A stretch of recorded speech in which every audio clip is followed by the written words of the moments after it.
হিন্দু ধর্মের অনুসারীরা যে গ্রন্থটা সবচেয়ে বেশি পড়ে সেটা হলো ভগবদ গীতা।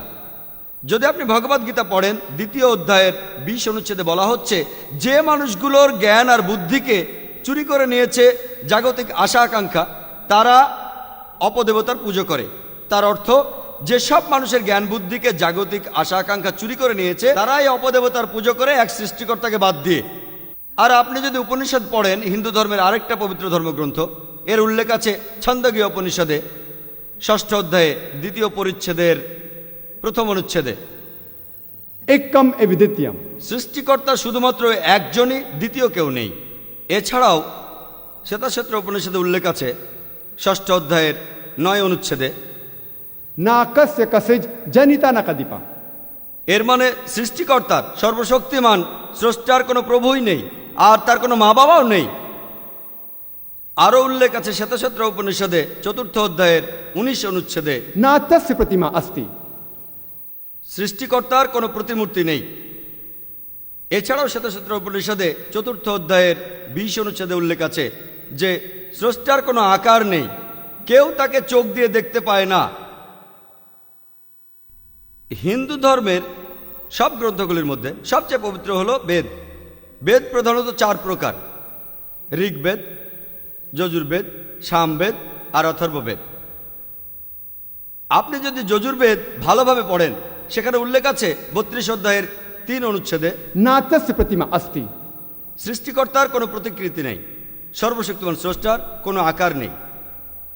এছাড়াও যজুর্বেদে 40 অধ্যায়ের 8 অনুচ্ছেদে উল্লেখ আছে যে সর্বশক্তিমান স্রষ্টা নিরাকার এবং পবিত্র। আর যজুর্বেদে এর পরের অনুচ্ছেদে 40 অধ্যায়ের 9 অনুচ্ছেদে উল্লেখ আছে যে अंधात्म पविशन्ति या असंबुद्धि उपास्ते। তারা অন্ধকারে প্রবেশ করে যারা কোনো আসাম্ভূতির পূজা করে। আসাম্ভূতির অর্থ প্রাকৃতিক বস্তু, যেমন বাতাস, পানি, আগুন। এখানে আরও বলা হয়েছে তারা আরও বেশি অন্ধকারে প্রবেশ করে যে লোকগুলি সাম্ভূতির পূজা করে। সাম্ভূতি মানুষের তৈরি জিনিস, যেমন চেয়ার, টেবিল, মূর্তি ইত্যাদি। কোথায় বলা হয়েছে? যজুর্বেদে 40 অধ্যায়ের 9 অনুচ্ছেদে।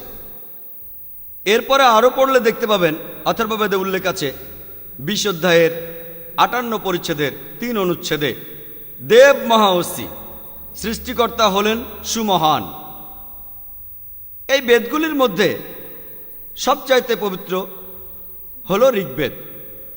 ঋগ্বেদে উল্লেখ আছে 1 নম্বর গ্রন্থে 164 পরিচ্ছেদের 46 নম্বর অনুচ্ছেদে যে জ্ঞানীরা এবং বুদ্ধিমান লোকেরা তাদের এক সৃষ্টিকর্তাকে অনেক নামে ডেকে থাকেন।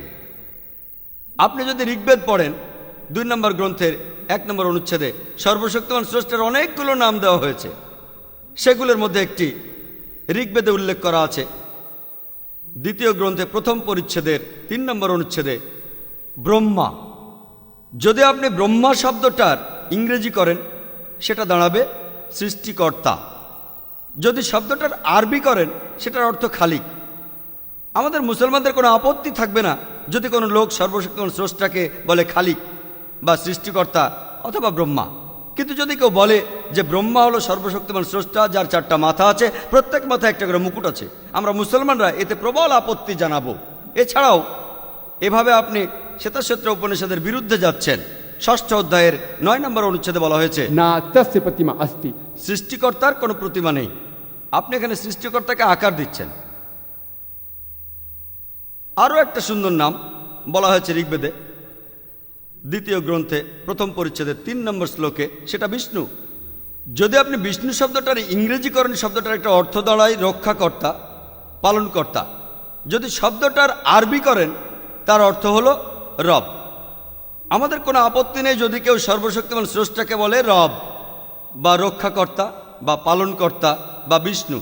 কিন্তু যদি কেউ বলে বিষ্ণু হলো সেই সৃষ্টিকর্তা যার 4টা হাত আছে, তার একটা হাতে আছে চক্র, একটা চাকা, আর একটা হাতে আছে পদ্ম, আমরা মুসলিমরা এতে প্রবল আপত্তি জানাবো। এছাড়াও আপনি সর্বশক্তিমান স্রষ্টাকে একটা আকার দিচ্ছেন, যজুর্বেদের বিরুদ্ধে যাচ্ছেন। 32 অধ্যায় 3 অনুচ্ছেদে উল্লেখ আছে ना तस्य प्रतिमा अस्ति। সৃষ্টিকর্তার কোনো প্রতিমূর্তি নেই। এছাড়াও ঋগ্বেদে বলা হয়েছে 1ম অধ্যায়ের 1ম অনুচ্ছেদে, मां चिदनिधि संसद। শুধু তাকেই বন্দনা করা উচিত, একমাত্র তাকেই উপাসনা করো। ঋগ্বেদে উল্লেখ করা আছে ষষ্ঠ অধ্যায়ের ৪৫ পরিচ্ছেদের ১৬ অনুচ্ছেদে या एक मुश्ती ही ঈশ্বর মাত্র একজনই, শুধু তারই উপাসনা করো। আর ব্রহ্মাসূত্র, যেটা হলো হিন্দু ধর্মের মূল বিশ্বাস, সেটা বলছে एकम ब्राह्म दुस्त्या नास्ते निया नास्ते किंचन ভগবান একই হে, দুসরা নেহি হে, নেহি হে, নেহি হে, জরা ভি নেহি হে। স্রষ্টা মাত্র একজনই, দ্বিতীয় কেউ নেই, কেউ নেই, কেউ নেই, আর কখনো কেউ ছিলও না। আপনি যদি হিন্দু ধর্মগ্রন্থগুলো পড়েন, আপনি তাহলে হিন্দু ধর্মের সৃষ্টিকর্তার ধারণাকে ভালোভাবে বুঝতে পারবেন।